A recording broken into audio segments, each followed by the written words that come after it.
Welcome to the Nuclear Policy Working Group's second annual expert panel discussion on nuclear science and security policy. I'm Bethany Goldblum, the director of the Nuclear Policy Working Group. Our group operates under the Nuclear Science and Security Consortium. It's a UC Berkeley-led effort established through a $25 million grant from the National Nuclear Security Administration. The consortium is composed of 7 academic institutions and 4 national laboratory partners working collectively to train the next generation of nuclear security experts. And I'd like to recognize the leadership of the Nuclear Science and Security Consortium, Dr. Yasmina Vujic, who's here, the principal investigator on the grant and program director.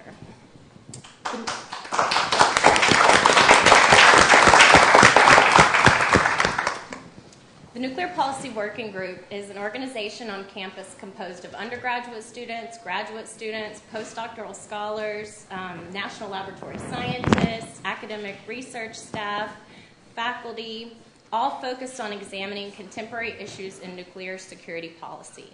And I'd like to thank the Nuclear Policy Working Group now for their support in organizing this event, and particularly recognize the exemplary service of Erica Suzuki, the Assistant Director of the Nuclear Policy Working Group.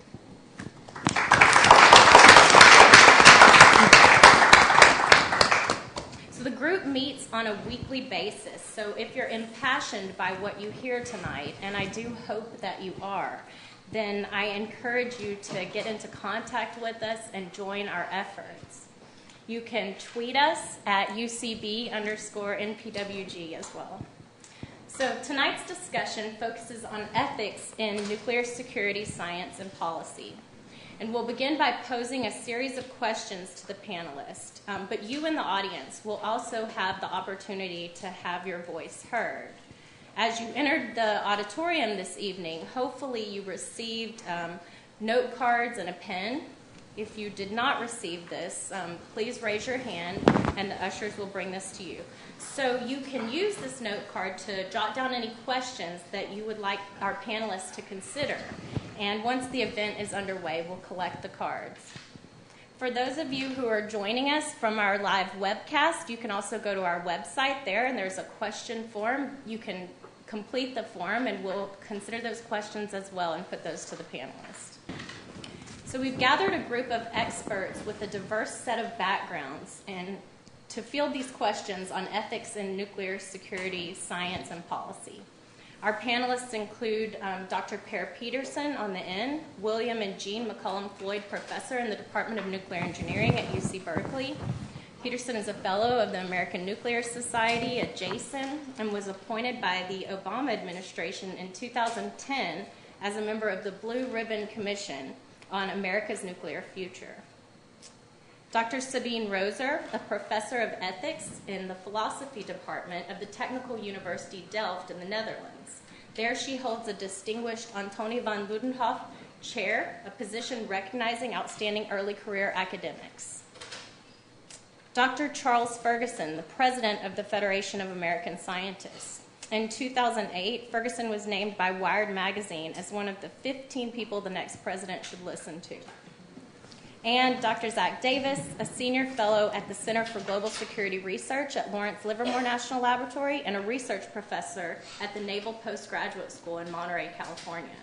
He has broad experience in intelligence and national security policy and has held senior positions in the executive and legislative branches of the U.S. government. The event will be moderated by Dr. Raluca Scarlett, a postdoctoral scholar with expertise in advanced nuclear energy systems and the lecturer for the spring 2014 Engineering, Ethics, and Society course at UC Berkeley. So with that, I will turn the event over to Raluca.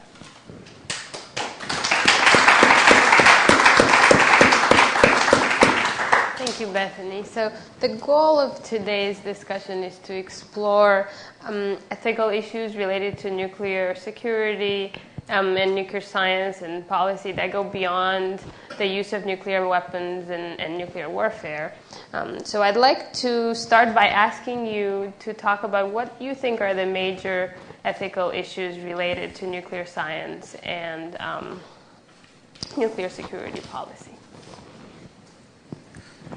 And you're looking straight at me. And I probably should have sat further down and let Luck of the draw. my friends have the first crack at it. Thank you very much for inviting me here, and really it's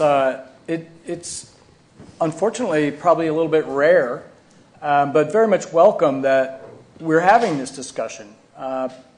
And one of the things that I note is that these kinds of discussions don't happen as often as they probably should, and as much as they used to. The grappling with those ethical dimensions of technology, was more popular, I think, in previous years, and I don't really know why people don't really try to contend with the difficult ethical issues as much, perhaps, as they did in another time. But it seems, maybe there are so many ethical issues that we can contend with, including in the NBA and in our daily lives. So it's great to rekindle that discussion, and it's appropriate to do it here at UC Berkeley, where that discussion really got started, at least in the nuclear sciences, and where the great thinkers of the field really started that discussion, really grappling with those difficult ethical issues relating to the dual-use nature of nuclear technology, and how we and how the government ought to come to terms with that, and how we can make decisions that we stand by and that we believe in and that we will feel proud of. So, to answer your question more directly, these technologies are not new. The world has changed a lot. And we've been through the Cold War, and we've learned a lot of lessons. But now that we come back to the original questions, the original thinking about nuclear technology and its multifaceted applications, there's new and old. And the old questions are still laying there. They're just as interesting and just as unresolved. The old questions about nuclear weapons and nuclear deterrence and limited war and tactical nuclear weapons have gone through a cycle in the Cold War involving this relationship between the United States and the former Soviet Union. But now, history is sort of repeating itself in other places. And so issues that we had sort of laid aside are now back in salience. Right? They are urgent, and tactical nuclear weapons, they may not be something of high priority to the United States at this point, but the more you probe and the more you look at what is taking place in the world today with the other nuclear powers, new tactical nuclear weapons are back. And we're going to have to rethink through that again. And that means the whole debate about how much is enough and what does it take to deter and what's appropriate and what's, too much. So I would say that the cycle that's coming back to us, bringing these old issues back, is well, it's good for those of us who went to school during another era and took all those classes, and then were, nuclear strategy and nuclear weapons was, not cool anymore. So you had to go on to other things, and now it's all back. Right? And are there new issues beyond nuclear weapons and beyond the use of different kinds of nuclear weapons that are now arising that we didn't have decades ago? Well, absolutely, there are. I mean, the complexity is accumulating. So the old issues lay there underneath, right? Sort of like, under the volcano. The old issues are still there and still not resolved and still require our attention. But yes, accumulating with proliferation, right? That these issues take place in a regional context. India and Pakistan and Israel and other countries really like their nuclear weapons. And so while the debate, and particularly ethical debate, has been pretty much heavily populated by people with a very clear sense of moral direction, right? The very much certainty about the importance of banning the bomb, and to use the old vernacular, or nuclear zero, or going beyond the nuclear era. In a new context, a lot of people love their nuclear weapons, and they're going in a different direction than the people who would advocate nuclear disarmament. They're going in the opposite direction. There's an enthusiasm around the world for nuclear weapons. So when you talk about ethical issues and what's right and wrong, and you talk about universality of some kind of universal ethics or universal norms, in the nuclear world, it's very diverse. People have very different views about nuclear weapons and their rightness and their value to their well-being. And they're quite popular in many countries. And so proliferation is something that occurs as a result of this enthusiasm for what nuclear weapons might bring. I think that you haven't seen the end of nuclear weapons. I think there's a nuclear renaissance. And so for me, the new issue is the new enthusiasm around the world for getting close to this technology. Charles Ferguson, what do you think are the major ethical challenges around nuclear science and security? So I want to pick up on one of the main themes that Zach really touched on, is going back to the beginning, going back to the roots of the nuclear age. And I'm privileged to head an organization that came out of the scientist movement. The Federation of Atomic Scientists, now the Federation of American Scientists, came out of the Manhattan Project.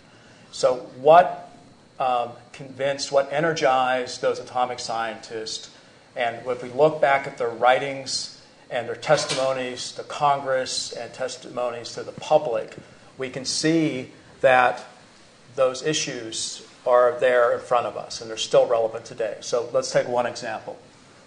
The Federation and other scientists in 1946 took a position on civilian control of the Atomic Energy Commission.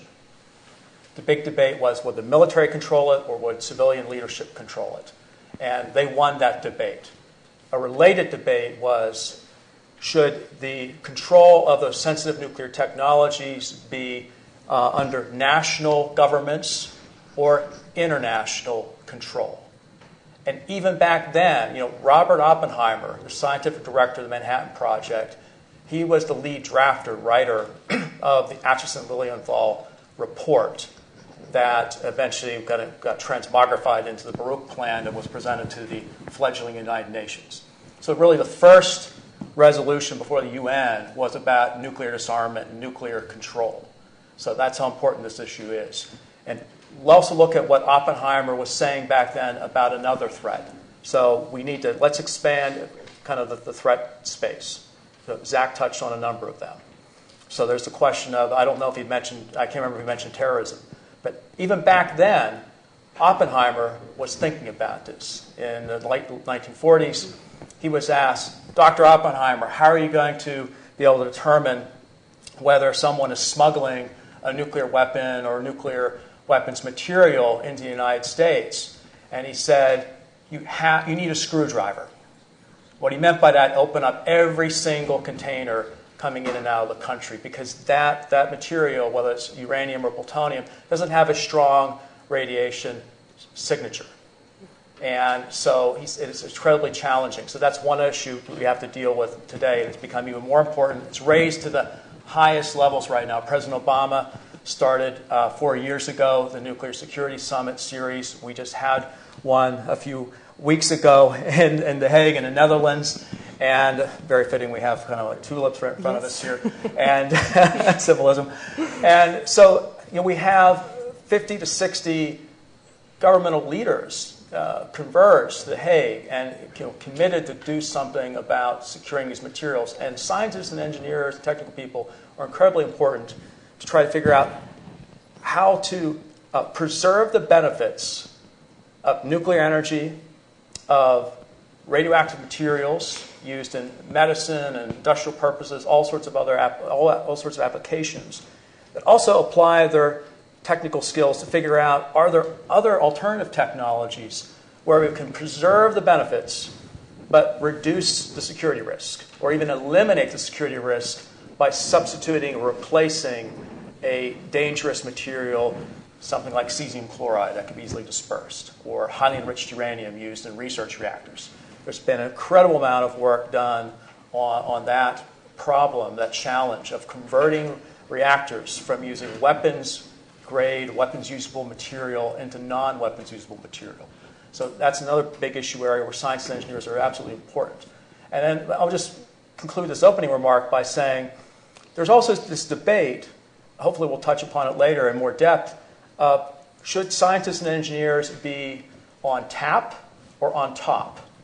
And it was Winston Churchill, some 50 years ago, who said that scientists, nuclear scientists, primarily, also really should be on tap, be advisors, but not on top, not be in the top policy-making roles, not be policy leaders per se.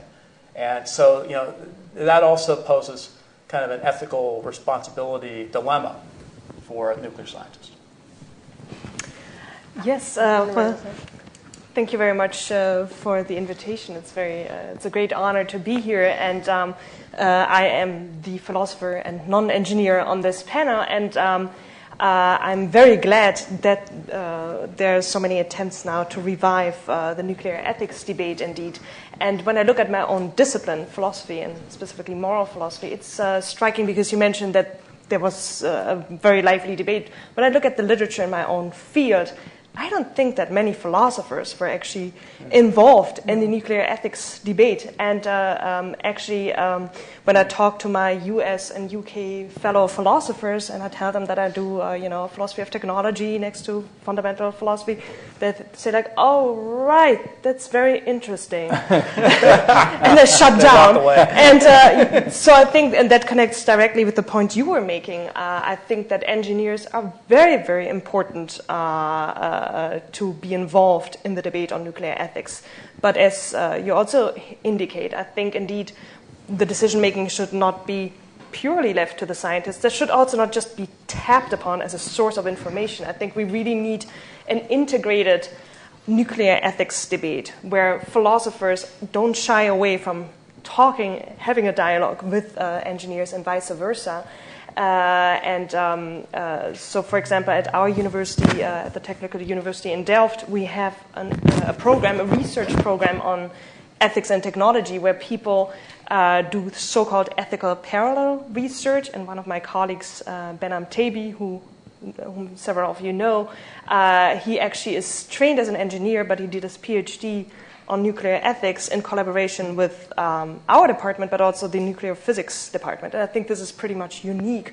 And then I think you get a very fruitful discussion because, for example, Behnam co-authored a paper with one of our leading nuclear physicists, Jan Lane Kloosterman, where he discusses the different types of nuclear reactors and how they score on different moral values. Right. And if you take as the key values safety, security, and sustainability, then the interesting thing is, at this point, and of course, I'm not an engineer, so I'm just drawing on what they figured out, but the different types of reactors all scored differently on each of these three major values, but at this point, there's not one reactor design that is optimal on all the 3 dimensions.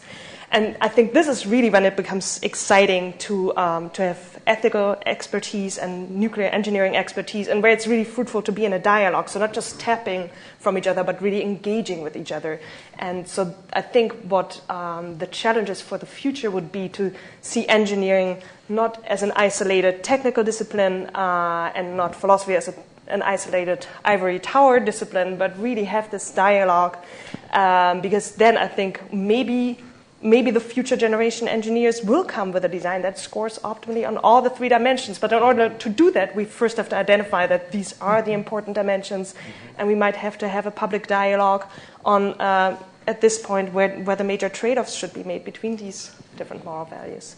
And that also relates to one of the main focuses of my own research, which is on the role of emotions in debates about risky technologies, because very often we see those as the main threat for a sound debate on risky technologies.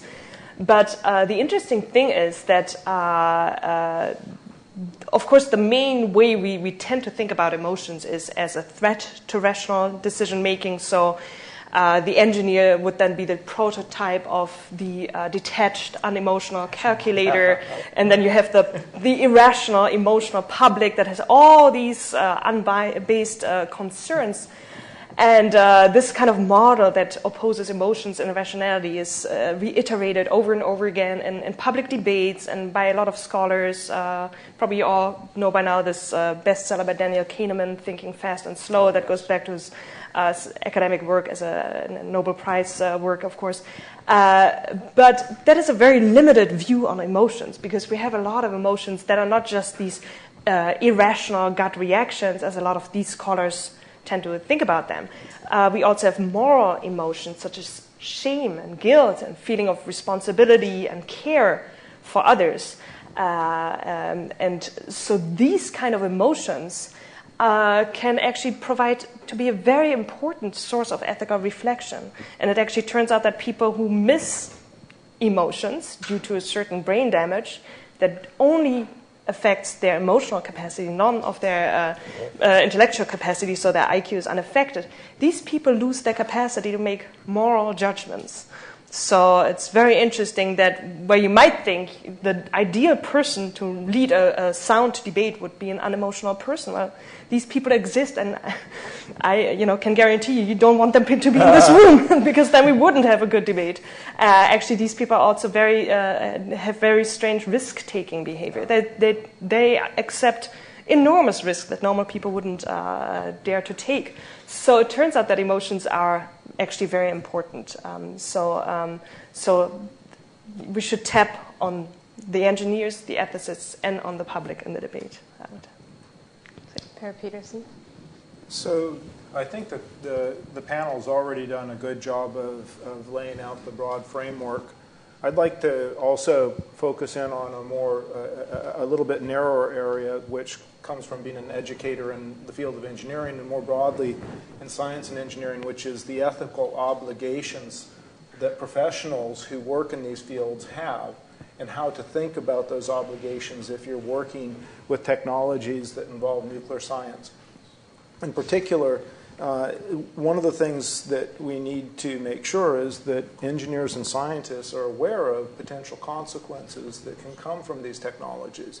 And if you think about nuclear technologies, the particularly catastrophic consequences, things such as nuclear war, which when people look at the consequence, dwarfs almost anything you can imagine in terms of other types of events, as well as the consequences of nuclear terrorism, the consequences of reactor safety or accidents, and then the consequences also of the opportunity cost of not using low-carbon energy sources as well. And I think that one thing that's very helpful that we have started to do within the field of engineering and with the Nuclear Science and Security Consortia is to better educate future scientists and engineers about not just these potential hazards or consequences, but also about the strategies that we've developed to manage and regulate these technologies so that we can reduce those risks and make them acceptable. And as we've been doing that, we've actually started to think more holistically about this question of civil nuclear infrastructure and these multiple objectives of safety, sustainability, security, that is the physical security against terrorism, as well as non-proliferation, which principally involves the international capacity to verify peaceful use and to have confidence that they would have timely notification of a departure from peaceful use. And as we've thought about these different constraints in a holistic way, what you find is that there's areas where in the design of these systems you can create intrinsic conflicts between these goals. And there are also, and you are forced to make trade-offs between them. But there are also technical options in some cases where in fact there's substantial synergies. Because in the end with nuclear systems, what we're most concerned about is to make sure that we have knowledge and control of where the nuclear material is. And if you view it from that high level, in fact, all of these objectives of safety, security, safeguards have a common objective, and therefore there may be paths forward, and I might talk about them when we get onto the question of civil nuclear energy, where we may be able to do things much better in the future than we do today. Thank you. So that leads into the question about civil nuclear energies. So the Non-Proliferation Treaty, the NPT, was signed in 1968, and it was aimed at limiting the proliferation of nuclear weapons, paving a road to disarmament, and supporting the supporting all countries in peaceful exploitation of nuclear power. And with global warming motivating faster development of civilian nuclear power, how does the dialogue change and how does the balance change with regards to managing the dual use aspect of nuclear technology? I mean, you could see countries might actually latch on to the concerns about global warming and climate change and saying, aha, okay, so we can use that as a rationale for developing a nuclear program, but our true intentions are maybe more nefarious. We want to at least have the latent capability to break out nuclear weapons, or actually we've already made a decision to manufacture nuclear weapons. And so, but we'll tell the world we're doing this because our people need, clean electricity, clean in the sense of, really zero carbon emissions from nuclear power plants. But, it will also provide us that option to break out into nuclear weapons. Something that Zach was saying at the beginning. There are a number of countries around the world, they want nuclear weapons. They want to at least have that option. And we've gotten to a world where it's very multipolar. We're 20-some years, or more than 20 years now, beyond the Cold War, where it was mostly a bilateral competition, but not really. We had China, we had India, we had Israel. That was in the closet, still more or less in the closet in terms of nuclear stuff, but it's an open secret. But now we have Iran and North Korea, and Syria was trying to develop that capability. And Israel, bombed them, took military action. I know it's a question we might get to later in terms of, are those kinds of actions justified? A state launching something like Stuxnet or launching, military attacks to prevent another country from making use of nuclear power because it could also have a weapons function. Mm-hmm. Zachary Davis, did you want to respond? Yeah. It's funny how much we're going back to the roots, the fundamental bedrock of this field, and it is the same debates they were having on this campus, during the Manhattan Project years, and the dual nature of the technology, and the debates about the fuel cycle, and the extent to which risk management and the technologies that were selected, and the judgment that these military and the civilian applications could be separated, and that could be managed. and that was a technical judgment, and there were extensive reviews. And now we're getting into, I think a little bit of what Per was talking about with the technologies and the way we feel about them and the decisions that you make that lead to this hedging, right? Nuclear hedging. And I mean, let's just take a case study that encompasses all these factors, and that is, Fukushima. And the decision that was recently announced that Japan would return some of its stockpile of separated plutonium. Now, this stockpile of separated plutonium really has a projected potential possible use in the far-flung future that is now, because of Fukushima, because of all of the problems and shame and decisions that had to be made to restart these reactors for good reasons in Japan. But there sits a pile of plutonium.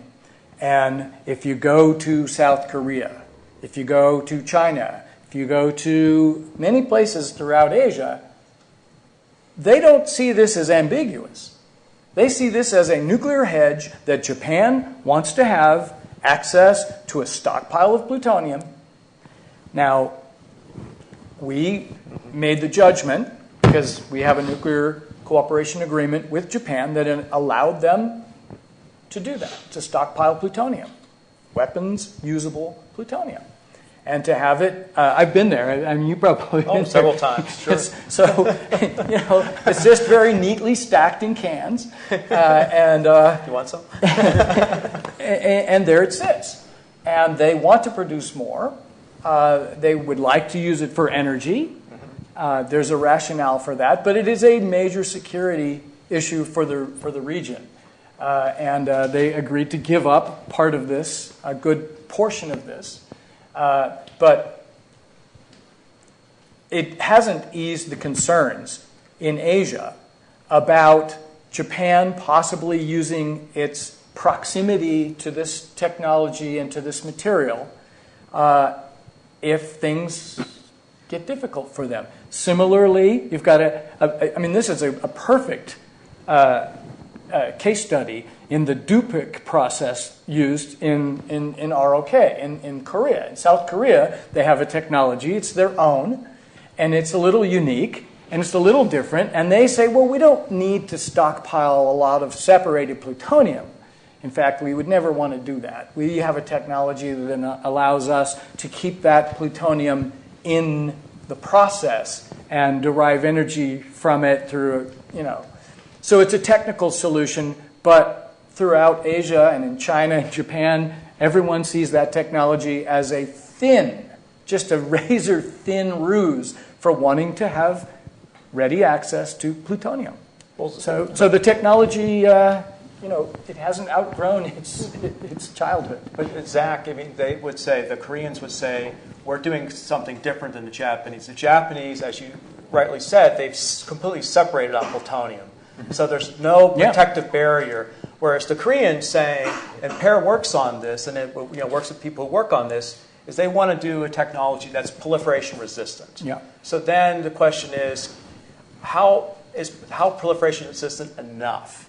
Is it enough that it can have the reassurances to the neighbors? But you're even indicating I think your point is it's not enough, because even if the Koreans produce this technology called pyroprocessing or DUPIC, something like that they would claim to be proliferation resistant, others aren't convinced. They would say that still gives Korea is one or two steps removed from actually separating out plutonium that they could then use in a weapon. Yeah. But the Koreans would say, but still, it's one or two steps removed, much more than what Japan is doing. So trust us. We need this for the future of our energy supply. Yeah, I'd be curious to hear what Per has to say about I think that the question of working with separated plutonium versus advanced fuel cycles, where you're recycling other transuranics and the radiation levels are high enough that for personal safety reasons you have to handle it within hot cells, and it's all remotely handled.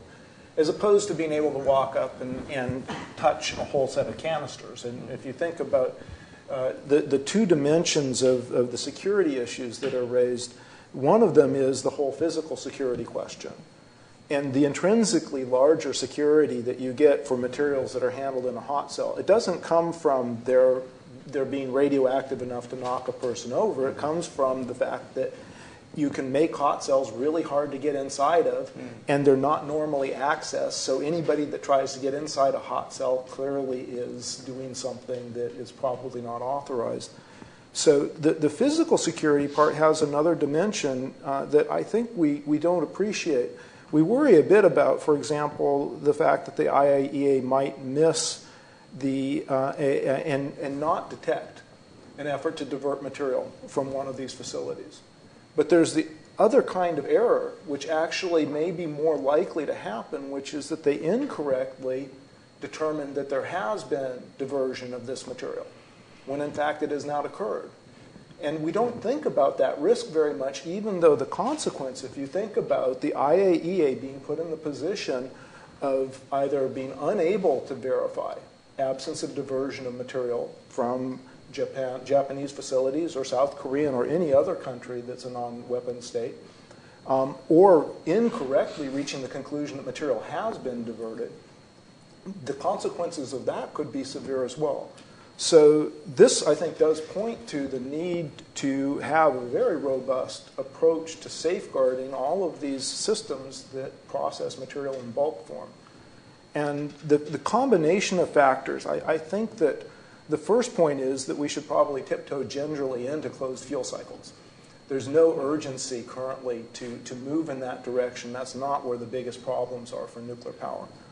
But the intrinsic physical security that comes from handling the materials in a remote environment, if we can complement that with better strategies for safeguarding those materials so that we maintain robust continuity of knowledge and design those facilities well, that may be the direction to go.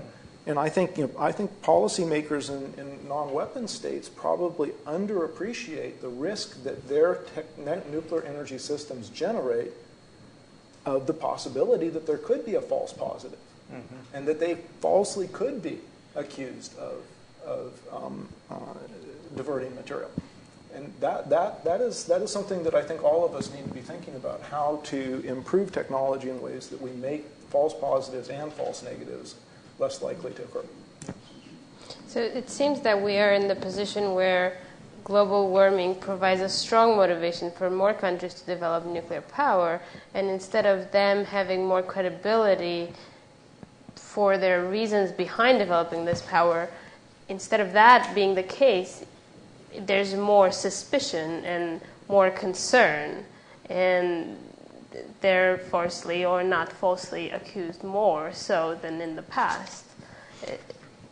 Yeah, it seems like the dual-use problem that, of course, plays a role in a lot of technologies is even more enlarged in the case of nuclear technology, because the risks of nuclear weapons are of a different range than those of other kinds of weapons. And from a justice and democracy perspective and universal ethics perspective, we would probably be inclined to say all countries in the world should have access to climate-friendly technologies, and if nuclear technology is one of them, then they should have access to that. But, of course, the dual-use problem is so severe, and if you look at the history of nuclear weapons, again, about which my other panelists know much more than I do, but just reading about it from an outsider perspective, it's just stunning how many near misses and near errors that have been occurred in the past, and how many of them were due to human error or to freak accidents happening, et cetera, et cetera. And of course, the technology has advanced, and we have learned, et cetera, et cetera. But the question is, of course, whether less developed countries who are starting a nuclear program, whether maybe some of these kinds of accidents or near accidents could reoccur there, and that might be a problem for everyone in this world, of course. And I wouldn't want us to give the impression to people listening that well, I'll speak for myself, that we're saying countries that have nuclear programs, peaceful nuclear programs, are all kind of chomping at the bit to make nuclear weapons, or that hedging strategy that Zach and I brought up. There are 40 or more countries in the world that have some kind of nuclear latency, breakout capability, but the vast majority of them haven't broken out nuclear weapons programs and are unlikely to do it because it's really a political decision. So we have to remember the political dimension. We talk about the ethics, and even the scientists and engineers as well involved in those systems. They need to be cognizant of the political obligations of the countries they belong to, the countries that have signed up to the Non-Proliferation Treaty, countries that belong to security alliances like NATO, or in Northeast Asia, where we have South Korea and Japan as close allies to the United States, and the security alliance helps convince the South Korean and Japanese governments not to use their nuclear programs or peaceful nuclear programs for weapons purposes. So there's, you have to keep in mind that technical capability is one thing, but political intentions would be needed to take that technical capability, over the brink, so to speak, into a weapons program. And it's highly unlikely that most countries are going to go that route as long as we have the political assurances and the military and security alliances to keep that in check. That's a really good point. And if you think about a major industrialized country like Japan or South Korea, where the reliance on imports is so enormous, and actually all large industrialized countries would rapidly collapse if international trade were to shut down, because our economies are so interconnected. Yeah. So for a country like Japan or South Korea to make the political decision to exercise what is an obvious technical capability, there's no doubt that they have that capability, would require a change in the security environment of some very enormous sort, such as the United States perhaps bowing out completely from its security obligations and provision of security assurances. So I think that as long as we design facilities and civil nuclear energy infrastructure so that they can be adequately safeguarded, and I question whether you can do that with large Purex plants. Exactly. To the level of precision that you really want to have, and with the attention to avoiding the false positives that could come if things break down or if you have an accident. Then we work our way down to those countries which are not industrialized, or emerging economies, or small, or have smaller emergent programs. And that's a very different problem to manage, because they also may not be so tightly connected to the international order and so highly reliant on international trade. And you get down to the pariah states like North Korea, and of course, the strategies to manage at those different levels really need to recognize those situations. For the small countries, this is where it makes an enormous amount of sense for us to have an international services to provide fuel, and to take the waste away. Back, yeah. If you were because that makes an attractive offer. Mm-hmm. And right now France is willing to take and reprocess waste from the United Arab Emirates, but they will send the high-level waste back, as well as an equivalent amount of low-enriched uranium fuel. But they'll send the high-level waste back. This does not give the right signal to these countries that have these emerging small programs. And what's the roadblock to having those international services? Why aren't we there yet? Well, the first part is, the United States, we're just a disaster right now. We have no waste program.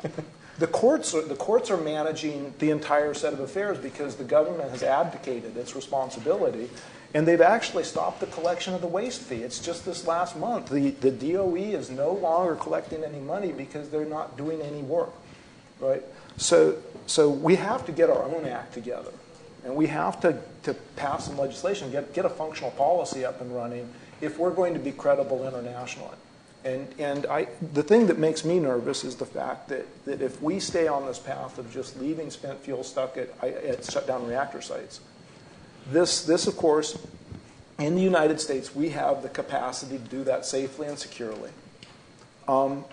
If we communicate that that's the right strategy, we can expect to see shut down reactors in other parts of the world with spent fuel sitting scattered around at them, where I would not have the same confidence in the ability to especially maintain adequate security on old spent fuel. And so we really need to get our own act together. But this has raised the ethical obligation and also the future generations. You know, this current generation of us in the United States and these other countries with nuclear power plants, we're benefiting from nuclear-generated electricity, and then we're leaving this waste. And I agree with Per, we're either mismanaging it or ignoring it, sweeping under the rug. You know, I would say we have a strong ethical obligation to deal with this properly. And certainly for the current generation, but also all the future generations to come. I totally agree. I'm actually on the Dutch board, advisory board for the nuclear waste organization COVRA. You probably know them. So we talk about this on a 6-weekly basis, etc. And the Dutch policy at this point is to postpone the final decision for another 100 years. Wow. And we have a couple of years now to start a research program that we are supposed to advise about. And it's just mind-boggling to think about all the intricacies.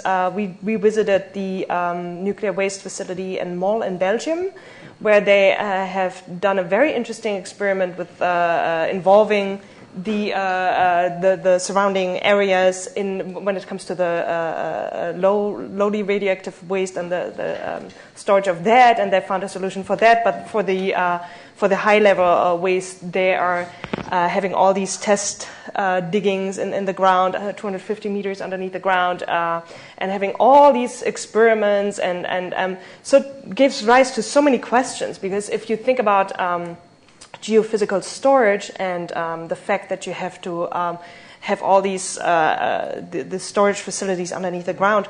One argument against coal mining, for example, is the dangers of the mining. Now, if you need to do similar kind of activities for the waste storage, I wonder, whether there might be also risks involved, obviously, I guess, for people working in these facilities. And then also there's this whole debate about how to communicate about the nuclear waste to future generations. We're talking, as you all, of course, know, about waste that is radioactive for the next 100,000 of years. In which language are we supposed to do that? Right. On which kind Dutch. of... Yeah. Sure, yes. That's the...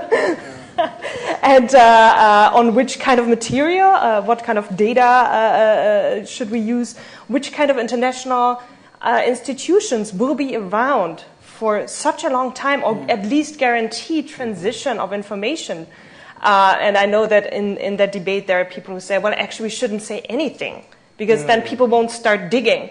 But, of course, 100 years ago, nobody would have guessed that we're doing these things. So what is the ethical obligation? I mean, how long does your obligation last? Is it for 500 years or 1,000 years or 10,000 years? This is one of the areas, because I took a class from John Holdren many years ago as a graduate student. I've heard him. Yeah. He put up a list of all of the different elements of the nuclear activity, waste, weapons, reactors, reprocessing and such.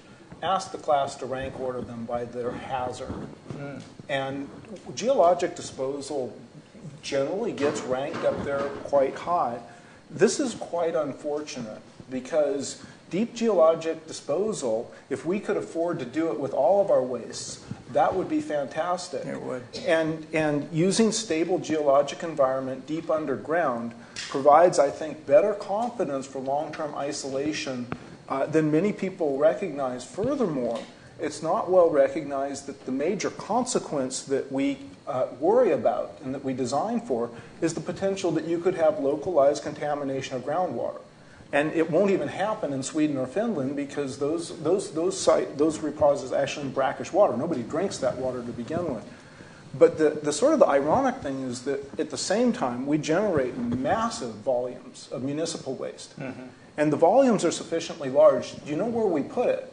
We can't afford to excavate. And so we put it into locations, most of them, where nature has excavated the valley or whatever it is. And we put it there. Well, the one thing you can guarantee, particularly because generally these facilities are designed and licensed for about 100 years, is that long before any nuclear waste ever gets out of a geologic repositories, most of our municipal dumps will have disgorged their entire contents back into the environment. Yeah. Probably not with horrible consequence, but nevertheless contaminating groundwater and causing other problems. And so the geologic disposal is one of the areas where I'm not sure how it is that we better educate, but the consequences of not developing the capability to place nuclear waste into geologic disposal the way we have been at WIPP and exercising that capability are far worse than anything I could ever envision a geologic repository doing. I hate to interrupt such an engaged conversation, but we're going to shift to questions from the audience. So I'll ask the audience if you can pass your cards with your questions up to Erica Suzuki in the front.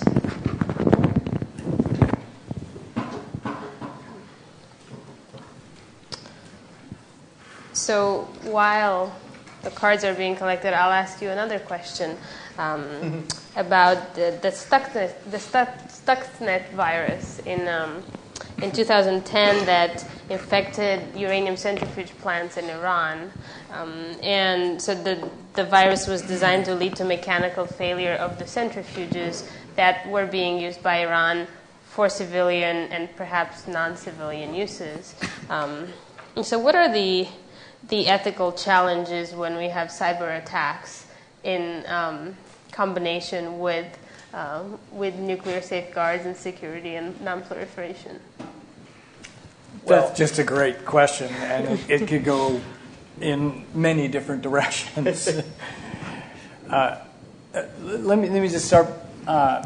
So you're entering the realm of counterproliferation, right? That is something that has been done that to affect a non-proliferation failure, if you will, right? This is where efforts to prevent Iran from moving in a direction and moving out of compliance with the international obligations that it freely took. This is technology that Iran acquired covertly, did not declare, and did not comply with its own obligations under the IAEA. And so what an interesting ethical question is, if you acquire this through ill-gotten gains, you covertly acquire it, and then you say, we got it. I got it. And then you declare it after the fact, are you free and clear? Right? Because you got it under false pretenses. You were not in compliance, and they're still not in compliance. So what is the status of a technology that was acquired illicitly and then is declared to have a illicit purpose? And the whole question of what countries do in response to a country, an adversary that has acquired this technology and not complied by all of the international standards that we all agree are useful, valuable, and give credibility to. So, what is the ethical status of that program? Mm-hmm. Right? Is it protected now that it jumped over the line? Well, it's a bit complicated because only lawyers could really figure this out. Under the NPT, it's my understanding that they only had to declare their equipment once they introduced nuclear material into it. And until then, they could be building as many centrifuges as they wanted. They had signed an additional protocol that would have obligated them to report, but they'd never ratified and still have not ratified it. That's right. So you can argue that Iran has been skirting very carefully right to the edge of what they can plausibly claim meets the obligations that they've taken on. except there are some areas where we know that they've gone over. Yeah, so, I mean, that's important. There were a bunch of big parts of that program that were covert, and they did not declare, and they were operating. So they were out of compliance and denied the existence of these for years, and then tried to grandfather them into, okay, well everything is legitimate now. Mm-hmm. And where do cyber attacks fall in the legal framework? Well, I want to look at some ethical scenarios raised by a famous playwright, William Shakespeare.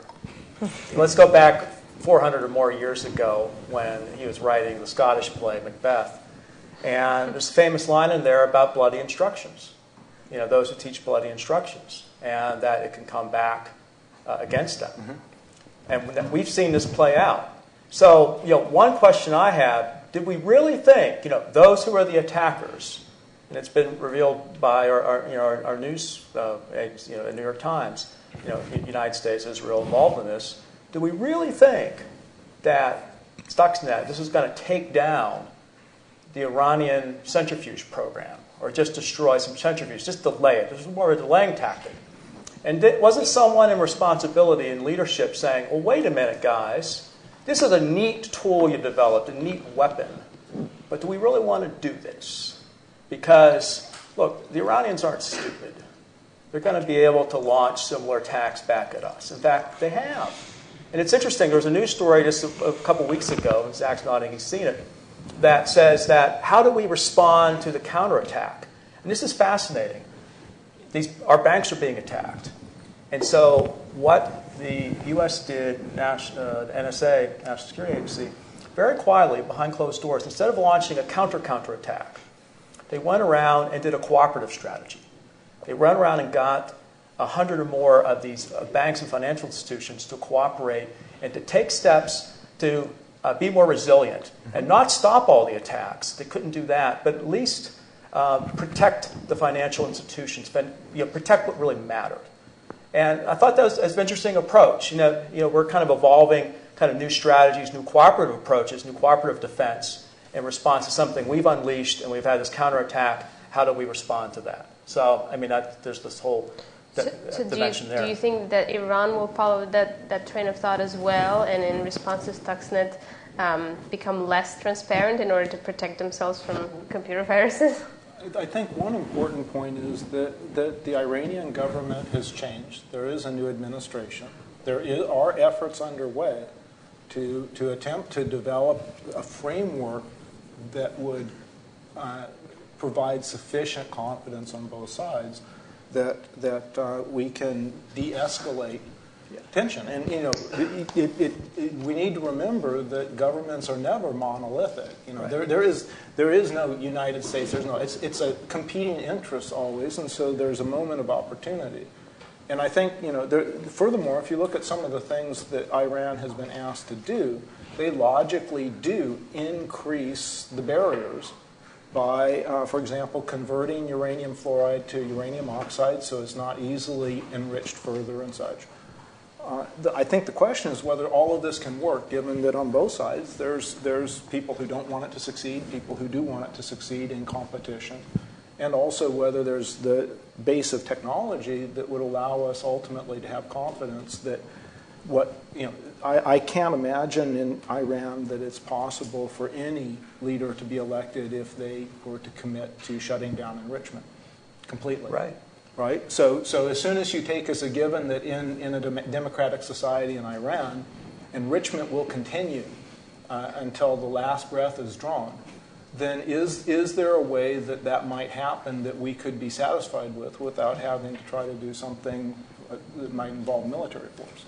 I don't know how that will play out, but I certainly am crossing my fingers that maybe it may work out in a way that de-escalates tensions and allows us to have sufficient confidence that we don't have to be so adversarial.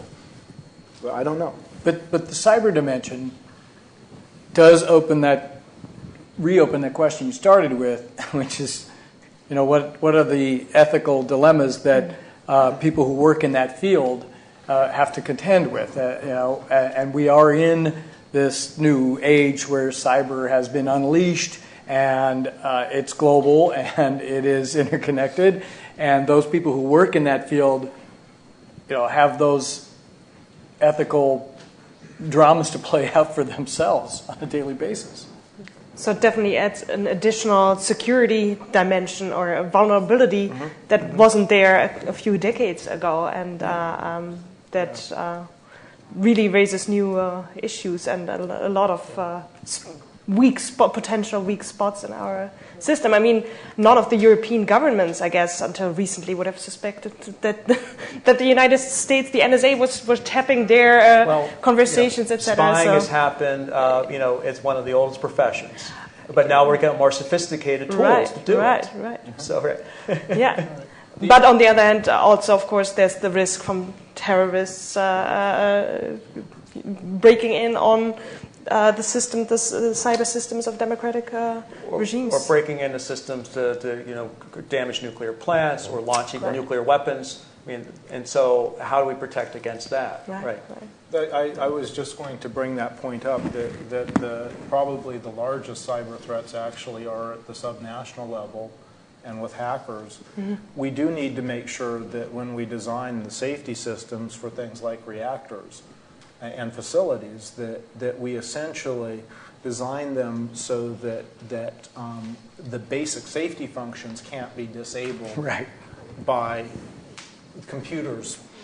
And that's very hard to do with the existing plants, simply because their safety systems rely on active components that have to be activated and controlled. But I think that it's possible for us moving forward to design new technologies which are more intrinsically resilient from the perspective of physical security. So here's a question from the audience.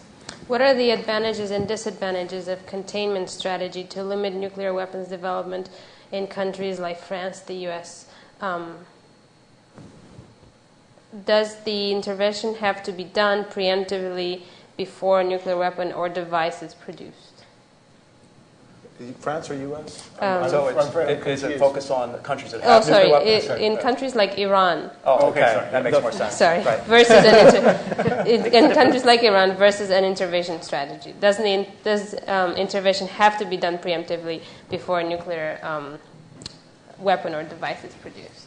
I don't think so. I mean, I think, and Per was making some very good points a little while ago, playing off this cooperative strategy. So I think it's promising that we can begin to contain or at least have enough of a warning time, because Iran's nuclear program is not going to go away. They're not going to give up that right, quote unquote, right. Per's absolutely right. So we are trying to work cooperatively with Iran, give them what they want. They can give something of what we want. But can we work out a compromise so we have enough warning time, 6 months to a year at least, so we could be able to act if they start moving actually toward a weapons program.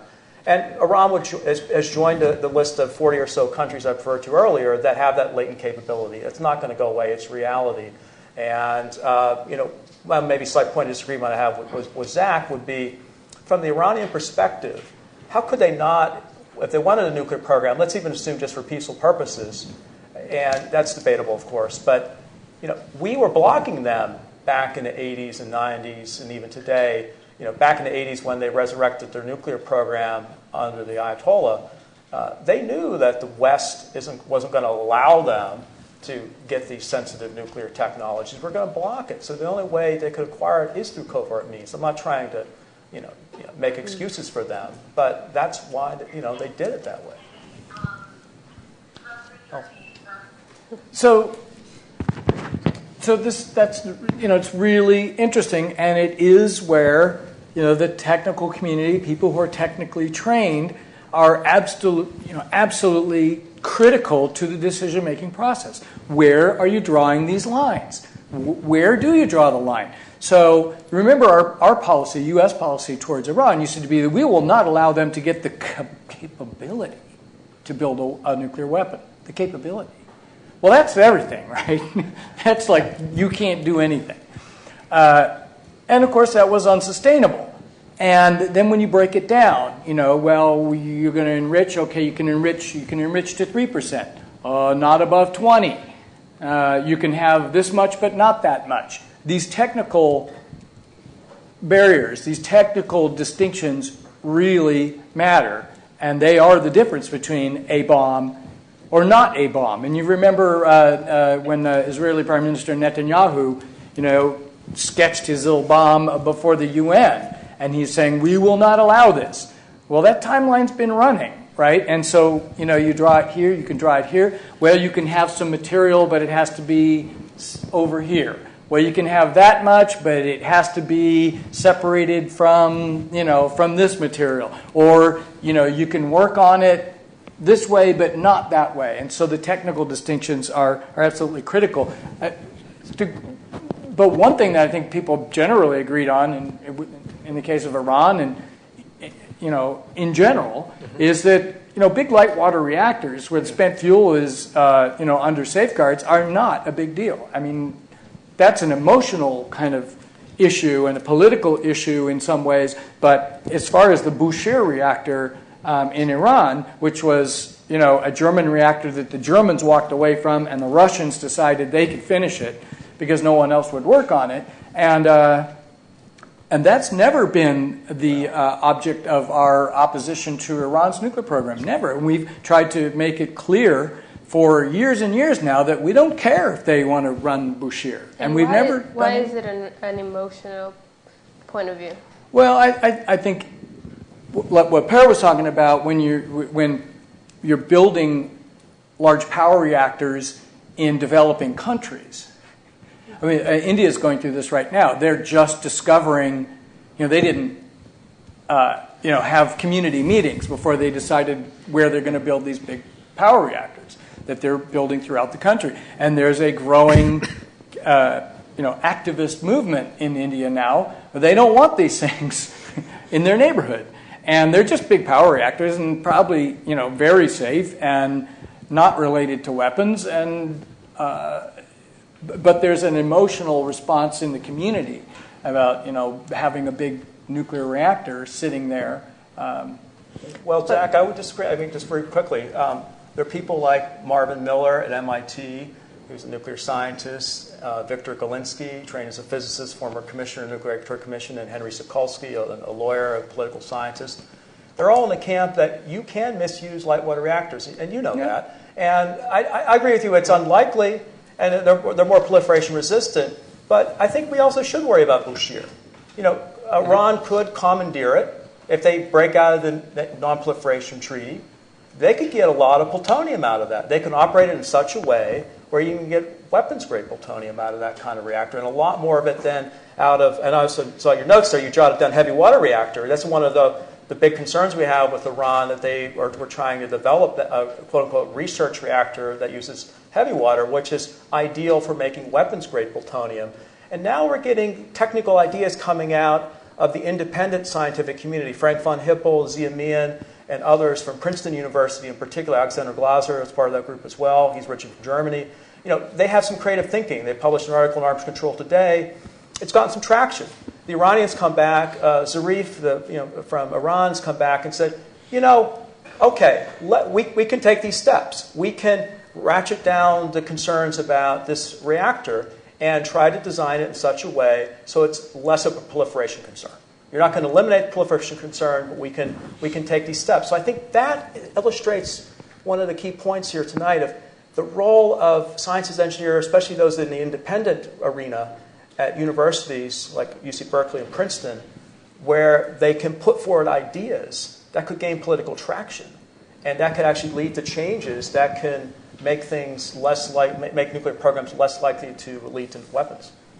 And I think the fact that the local communities respond emotional, that is indeed the kind of thing that I want to argue for in my research, that that doesn't have to mean that it cannot be based on reasonable moral concerns. It could be that they have concerns that go beyond safety measurements or something like that. So I think it would be important also there to, instead of just dumping the reactors as apparently they've done, to engage with the community and ask them, so what are your worries here? It could be just that it is because citing issues always give rise to emotional responses if the public has not been involved. And it might be that that's the main reason. It's just a procedural issue that people get upset because they don't like to just be confronted with something without having a say in it. And India is a democracy. So that could be it. But it might be that there are certain considerations that haven't been taken into account. So it would be important to look into that. And it might not be related to proliferation issues, but it might have to do with security or sustainability issues that people are concerned with, or equity issues, for example. So who gets to share in the burdens and the benefits? I think that's it. And that is often, and if you look at these standard approaches to technology risk assessment, those approaches are based on risk cost-benefit analysis. On an aggregate level, we look at the risks and the benefits, and we balance them overall. But when it comes to equity issues, those issues get overlooked when you just look at aggregates. So, for example, in the issue of citing debates, for example, the issue is who gets to profit from a certain technology and who will undergo the risks. Yeah. If you just do it on a cost-benefit level, you're not going to look into that.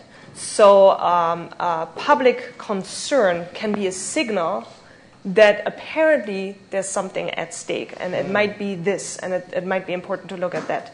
Again, it might be not in that specific case. I don't know about this specific case. Right, it might not be related to. In the case of India, I think that is exactly right. Right. Mm-hmm.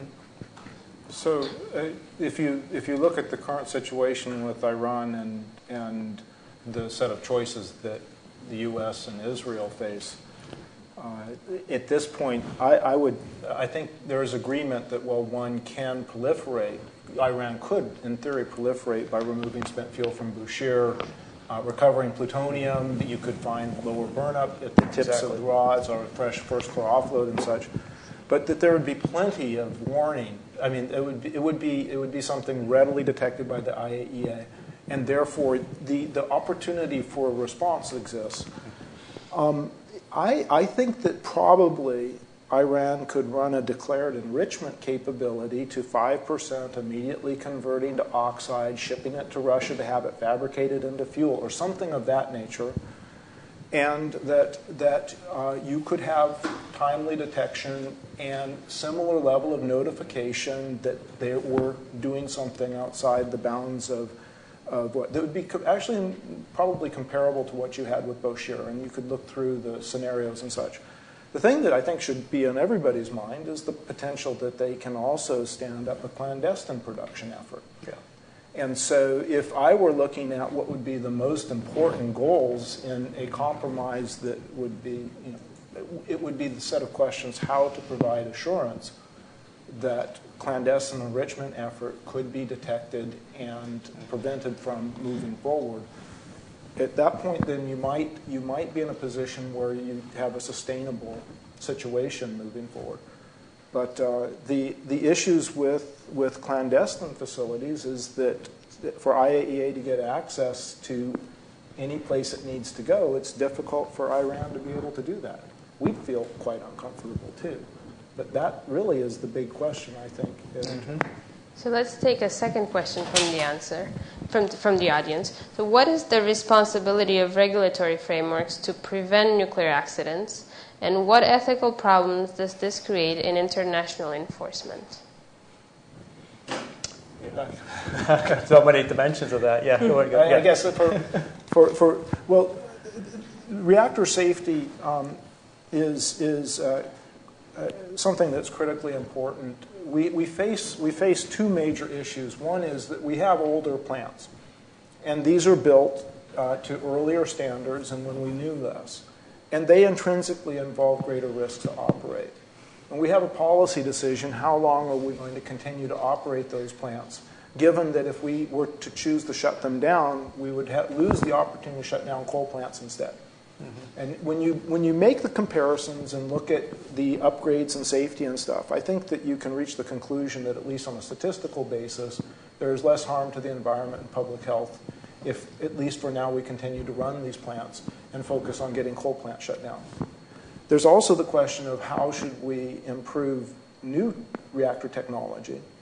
And I think that there's tremendous opportunity there, taking the path towards implementing passive safety. And we could spend the whole evening discussing why. But one of the attributes of the passive safety systems is that because they don't rely on electrical motors and pumps and other things, they're intrinsically set up so that the equipment doesn't need to be accessed on a routine basis for surveillance the way equipment in the existing plants does. And it makes it far easier to protect it.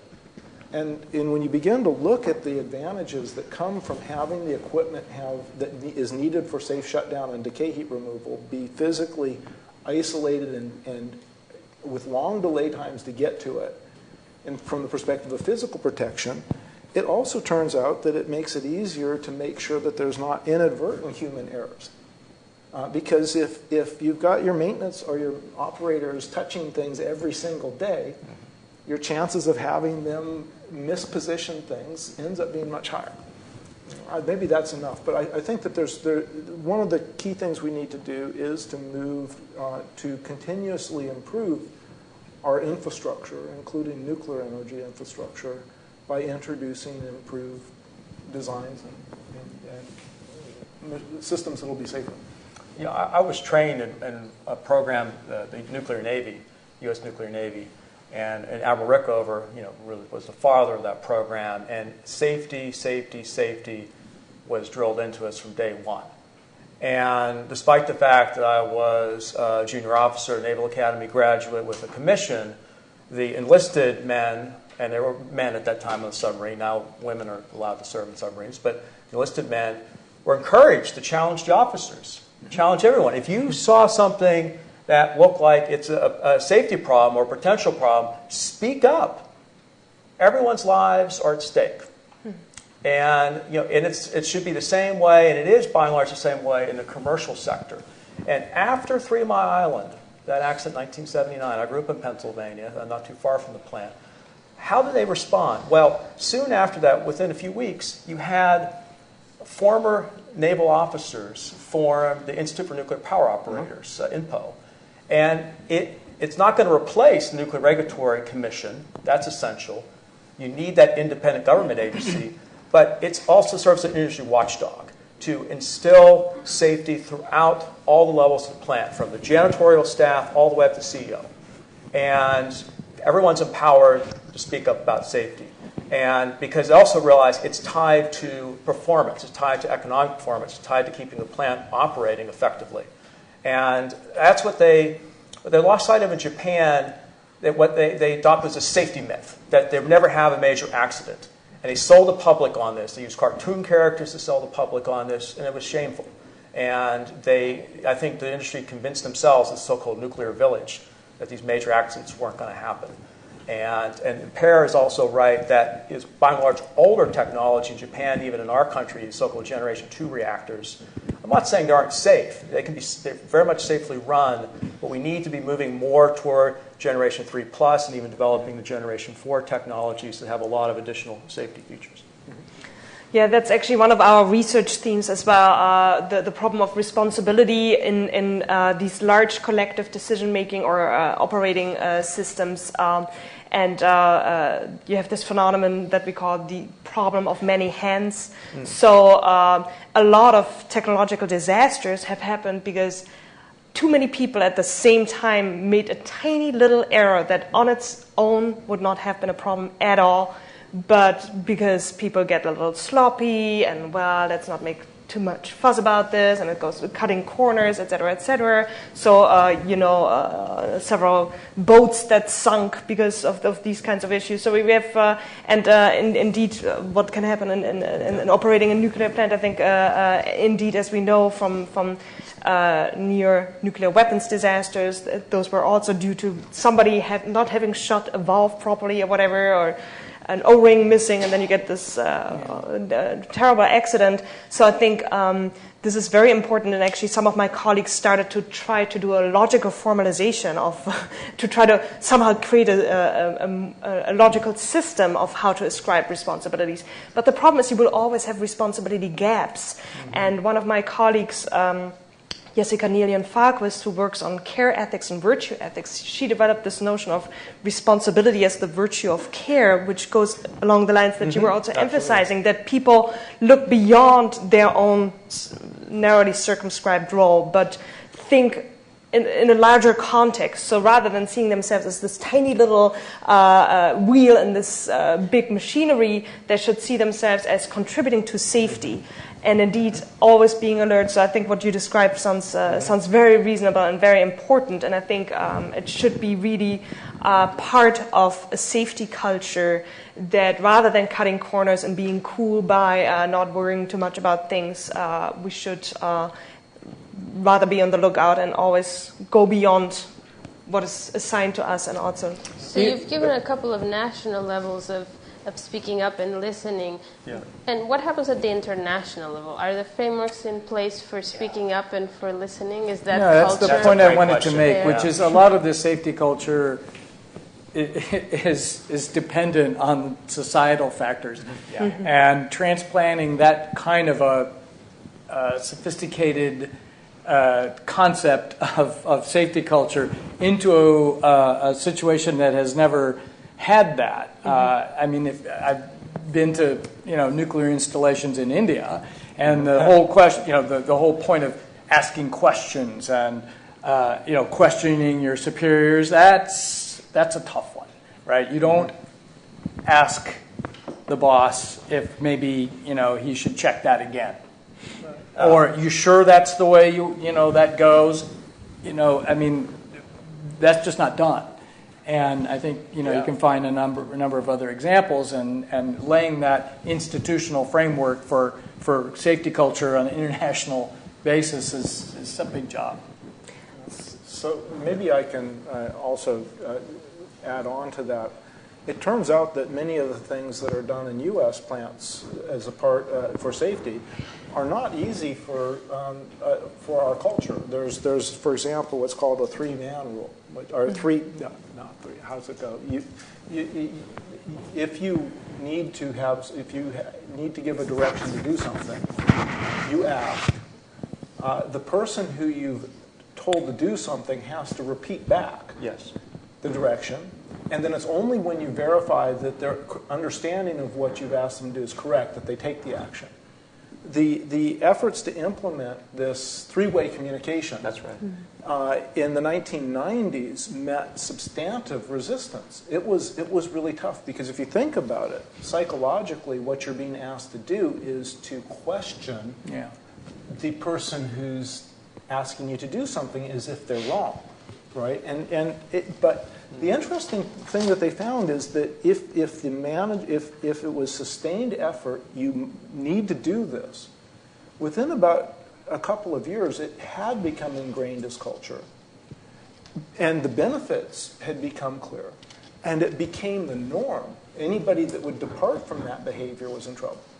And so there are examples, I think, which should give us hope and maybe allow us to develop strategies. How do you export safety culture into cultures that are different where it may not naturally exist, at least to the level where it can be effective? It is not impossible. But the question is, what are the strategies to get it there? Can we be too safe, though? I want to be a little provocative here. And I did a study about a year and a half ago for a Japanese company. They wanted us to look at the issue of, is the new regulatory authority in Japan going too far? Because they say they want the safest system in the world. And so they're adopting, at least they were considering adopting a plan that was more of a kind of a deterministic approach. Mm-hmm. And Per knows what I'm talking about, instead of more probabilistic risk assessment. I know we're getting into jargon and technical talk right here, but I mean, it's very important, in terms of how do you design these systems, the human systems and the safety systems and the physical systems in these plants? Do you try to anticipate every single thing that goes wrong and try to put instructions in place to prevent that from happening, or instead you put in something that's more of a resilient approach, layers of protection. So each layer in itself is imperfect and it could fail, but you have additional layers beyond that. It's called defense in depth, and that's another important safety feature. Right, and I think that for a regulatory authority to be effective, they must have the ability both to demand that things be done that are needed for safety, but also to relax requirements where it's clear that there's not that big of a benefit. Mm-hmm. And one of the tragedies in Japan is that they actually have really onerous, rigorous regulation in many areas. For example, they require plants in Japan to shut down every year. They allow no online maintenance. Right. And the effect on capacity factor is about a 12 to 13% reduction, which translates to about $10 billion a year of lost electricity revenues. That could have paid for a lot of really tall tsunami walls and watertight doors. And a whole slew of things could have been bought for $10 billion a year. Yeah. And furthermore, it was widely known that these were illogical and that no other country would ask for it. And one of the things that I just find really sad is when I speak with Japanese engineers and point out things like this, where they're doing things with no logical basis for doing it. It's really expensive, like not pumping treated water into the ocean, and instead trying to build tank, even if it's treated to drinking water. Exactly, and meet those standards. Right. Still, they can't do it, and they feel like there's nothing they can do because the system will not allow them to do the right thing. It prescribes all sorts of activities, some of which are important and some of which actually are counterproductive. So let's take one last question from the audience. How do we create productive conversations to address the moral implications of the psychological impact of nuclear? So not radiation-related illness, but stress-related illness. Well, I'm not sure about the last part of the question, but when it comes to the first part, maybe I can take that. I think it is very important to have a public dialogue about nuclear power plants, about nuclear weapons, not just to avoid stress that might be a side effect, that when you listen to the public and engage with the public in a dialogue, that you give them by that the feeling that they're heard, and that might take away some of the stress that these developments might create for people. But also because I'm convinced that the public will also provide for important insights. And the interesting thing is that Paul Slovic from the University of Oregon has done psychological studies into risk perception of lay people over the last decades. And the interesting thing is, where he started in the 1970s thinking, wow, lay people have a different risk perception than experts, and surely their perceptions must be wrong, he started to look into the kind of considerations that lay people came up with, and he started to argue, well, actually, they tend to make sense. And I've written a paper where I investigated the whole list of factors that Slovic has distilled out of his psychometric studies. And from an ethical, philosophical perspective, for each of these considerations, you can make an argument, these are important considerations, yet most of them do not figure in the standard approaches to risk. Such as, for example, equity, autonomy, justice, fairness, very important ethical considerations that do play a role in lay people's risk perceptions, yet are not standard part of risk decision-making procedures. Of course, over the last decades, we have had participatory technology assessment procedures, but often they tend to be in a setting like this one. Nothing to the. I mean, of course, these kind of settings can be okay to have a panel and then have an audience. But specifically, when it comes to controversial issues, I think it can actually fuel controversy to have the experts on stage and then the lay people in the audience, then they're allowed to ask a question, then the expert answers, because that signals an asymmetry. But when it comes to moral issues, prima facie at least, we are all on common ground. We are all citizens in a democracy, and engineers nor moral philosophers have better or more prestigious moral views than lay people. And of course, lay people are experts on lots of other things. They're lay people in this specific domain, but their expertise in other things might actually be useful for a debate. So I think there are many good reasons to actually include the public in decision making. And a side effect might indeed be that there's less stress, but this is a very common view that the main reason to involve the public in decision making is to give them a better feeling. But I think we can learn a lot from the public. And the interesting thing is, I mentioned our visit recently from the COVAR to the Mol, Belgium nuclear waste facility. And I already mentioned that they did involve the public when it came to their short-term nuclear waste. And they actually said that they had an approach that rather than telling the public what they were doing, they wanted to listen to the public what they should do. And I asked them, so what did you learn from them? And they said, everything. Right. And I thought that was really amazing. They really said they came with so many great ideas that we never, ever would have thought of. This actually, I sat on the Blue Ribbon Commission, and I entered into that process with a fairly clear idea of what I thought the result was going to be and what the answers were. But we had an enormous amount of public engagement. And I changed my way of thinking about the strategy completely. And I think that what you discover is when you engage with all of the communities who are affected, you begin to identify those areas where consensus sits.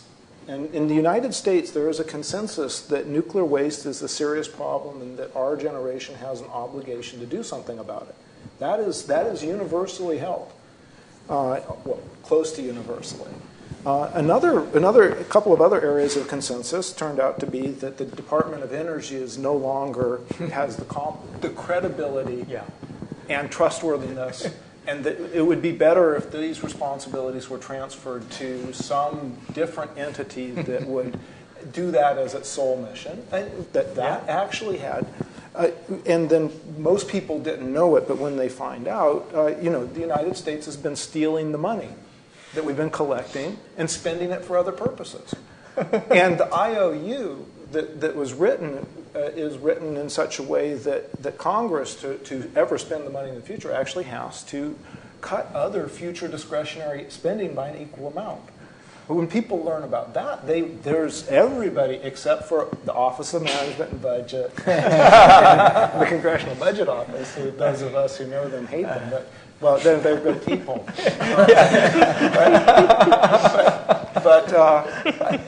And there's also, the other thing you discover is there are places where there is not a consensus. There is significant disagreement. One of them is whether or not our country should use nuclear energy.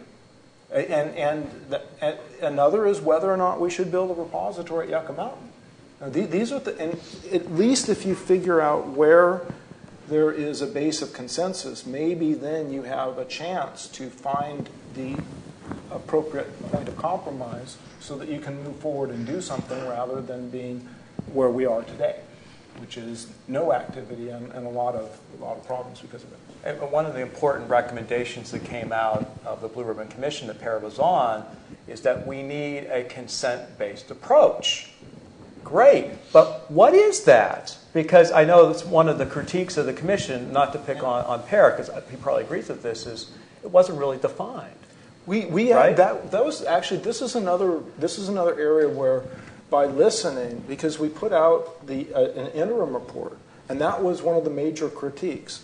And in thinking through the question, what is a metric for consent, we needed to come up with something that was a clear, sort of a clear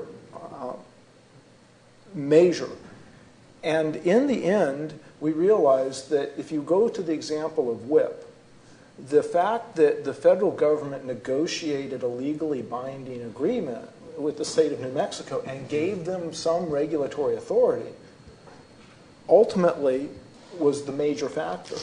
And so at least the existence of a legally binding consent agreement between a state and local communities, the governments, and the federal government is probably the closest you'll come. And furthermore, it might actually work. Because what do we know about human psychology? We want to feel we have some control in our lives, that we have some autonomy, we have a say in the process. And just one example I'll give, and before going to Zach, is that imagine that there was a so-called dirty bomb attack, that some terrorist group dispersed, spread radioactive material. Could be in Berkeley, San Francisco, Washington, D.C., wherever. And so valuable property is contaminated. People might not want to live there, and we're going to try to clean it up. And then you get all these debates. How clean is clean enough? Is it safe enough? Can you move back into your homes? We're dealing with that right now in the Fukushima prefecture area near that plant. And you need to, the public has to be involved in that process, because if they don't have the confidence that this is taken care of properly, you have this trust gap, and and you're not going to be able to get people back in their homes or compensate them properly what you need to do. So there are a whole set of issues that involving nuclear things that the public must be involved in that decision-making process.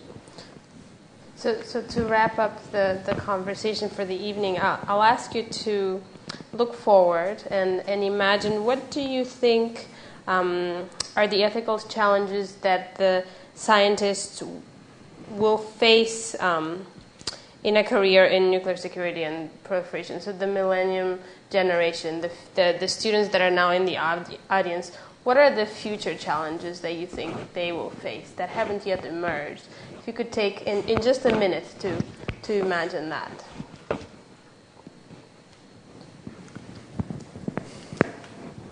That's a hard one. It's such a broad field, right? And people will go into, all the people here are going to go look for jobs, right? You're going to go into the private sector, you're going to go to the government, or you're going to try to build reactors overseas. Whatever part of the industry you get involved in is going to shape the dilemmas that you have to struggle with personally, and that can mean being uncomfortable with practices, whether safety or security practices that you think are not up to the standards that you learned here in Berkeley, or there are dilemmas that you could encounter. The future of your industry, when we're talking about the future of nuclear power around the world, is largely going to be determined by financing and investment. Right? It's not policy. A few countries that don't care how much it costs, they're just going to throw money at it. But that's not where the broad future is. The future is in the economic side of this business, which has been very challenging.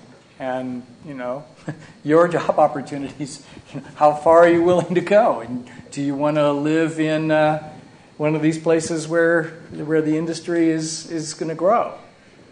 Do you want to go overseas and help another country realize, its potential? But Charles Ferguson? I think to put a human face on this, I think can illustrate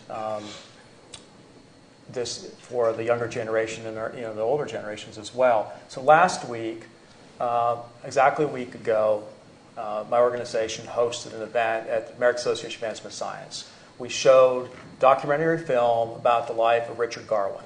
A lot of people have heard of him. So Dick Garwin, as he's affectionately known, he's 86 years old. He's been working in the national security field for a long, long time. And as a young man at age 23, having a fresh PhD from University of Chicago, studying under Enrico Fermi, Enrico Fermi said Dick Garwin is the only true genius he's ever known. So that's how smart he is.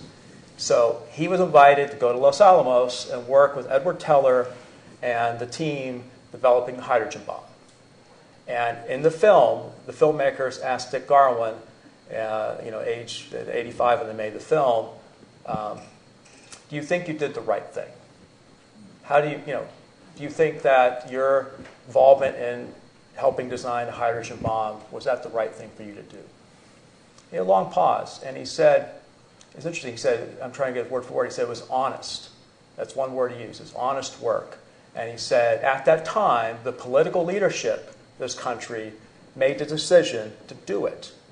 And he said if he didn't work on it, some other scientist would have worked on it. It may have been delayed a year, because he's very bright, but eventually it would have been built.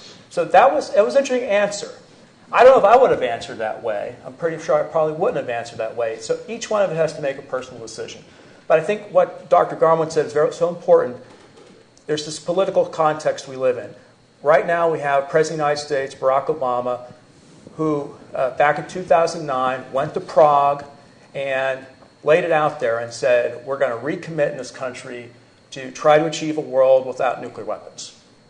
But almost in the same breath he said that it's probably not going to happen in my lifetime, and he's only in his early 50s, so hopefully he'll live for a long time. And as long as we have these nuclear weapons, we've got to make sure they're safe, secure, and effective, reliable. Mm-hmm. So there's this dilemma. So some of you in this audience, getting this great education, you work on nuclear matters, probably going to work at the labs where Zach works, Livermore, Los Alamos, San Diego, the weapons labs, and could actually be involved in helping maintain these nuclear weapons for some time to come. That's a choice you can make, and it can be very honorable, and you can also, in your mind, be working toward the time when the political situation, security situations are right, that we can eventually get rid of them. So I think that, to me, is the big ethical issue, dilemma that you're going to have to wrestle with, in decades to come. Sabine, Rosa. Yeah, I think this is a very intriguing question because you're asking us basically what things will come that we don't know yet. So I think by definition we don't know them. So these are the unknowns or unknown knowns or whatever. And that is also what makes it hard from an ethical perspective. The case you were just describing is, I think, the answer is an answer we've heard in many, many contexts, of course, from people who have been good people having been involved in not so good or suspicious causes. But it illustrates that in hindsight, it's so easy to know what would have been the right thing, or at least what the problems were. And when you're in it, it's much harder to oversee all these things. And I think that's why it is important to, as an engineer, as a scientist, to be aware that you are also a citizen. And of course, that sounds trivial, but I think the way that our risk assessment and our decision procedures are set up often seem to isolate the engineer as expert from the engineer as a human person and as a citizen. And I think there are several studies that show when, for example, medical students, but also engineers, get into university, they have big ideas about that they really want to contribute to a better world, but then their curriculum is set up in a way that a lot of important ways of thinking that are important for us as a human being do not really get a lot of attention. And maybe not a single professor would say, it's bad to have all these other considerations. It's just that the curriculum is set up in such a way. And I think there are great initiatives taking place at this very campus where ethics teaching is indeed introduced for engineering students. We have that actually mandatory at technical universities in the Netherlands. So to have this awareness while you're being trained as an engineer that you have ethical responsibilities, but also be aware that, of course, it's not because you're the engineer you have all the responsibilities. It's a shared responsibility. And when it comes to the ethical aspects of your work, that it can be important to also include other people, non-engineers, and involve them in difficult dilemmas you might encounter in your work. And so we have this approach at TU Delft that we call value-sensitive design. So rather than letting the engineers develop a technology and then the ethicists come in and say, oh, this is all very, very bad, we propose rather to involve ethical reflection already in the development stage of a technology, think explicitly about the ethical values. So then decision making is not so much, the consent is not, here's the technology, do you want it or not, but rather it's more deliberative.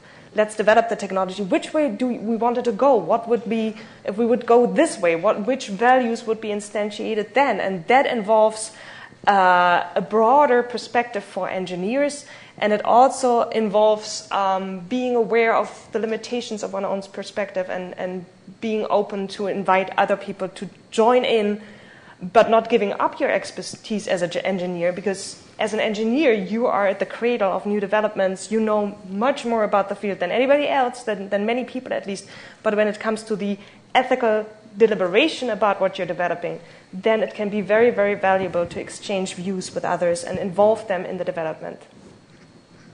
So if this were a conference and everybody here was discussing medicine, and you asked the question, what is an ethical responsibility in the area of security, then we could discuss the necessity for people who are trained in that profession to be knowledgeable about and prepared to deal with very bad things happening, such as natural pandemics, the potential for tens, hundreds of millions of people to die, or bioweapons with similar potential, because it's the people who are trained in those fields that are the most important resource the world has when that kind of thing happens. And so I think that for those who train themselves in nuclear science and nuclear engineering and technology, one of the responsibilities is to recognize that there could be a day when you wake up and something really bad has happened that the world is going to need to manage.